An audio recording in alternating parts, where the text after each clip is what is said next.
Sunday morning பார்த்திங்கனாக்கா ரொம்ப சீக்கிரமாகவே அன்றைக்கி டே ஸ்டார்ட் ஆகிடுச்சு. அதுவும் காலையில் சூப்பரான ஒரு டீயோட டேவை ஸ்டார்ட் பண்ணியாச்சு. வீட்டில் குழம்பு மிளகாத்தூள் தீர்ந்துருச்சு. அதுக்காக முந்தைய நாளே மிளகா தனியாலாம் வாங்கி வச்சுருந்தேன். காலையில் முதல் வேலையாக மாடிக்கு போயிட்டு வெயிலுக்கு முன்னாடியே மிளகா தனியாலாம் காய போட்டு வந்தாச்சு.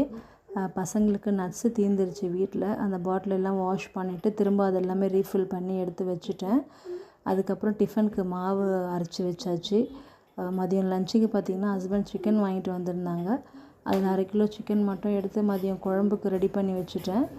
மீதி 1/2 கிலோ வந்து பார்த்திங்கன்னா ஃப்ரிட்ஜில் வந்து சிக்கன் 65 மசாலா போட்டு மேக்னேட் பண்ணி வச்சாச்சு. ஈவினிங் ஒரு 6 மணி இருக்கும்போது அவங்களுக்கு எடுத்து பொரித்து கொடுத்துட்டேன் சிக்கன் 65.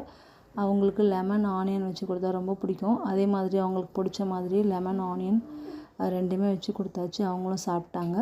எல்லா வேலையும் முடிச்சதுக்கப்புறம் பாத்திரம் எல்லாம் கழுவிட்டு கிச்சனையும் க்ளீன் பண்ணிட்டேன். என்னோட இந்த வீடியோ பிடிச்சிருந்ததுன்னா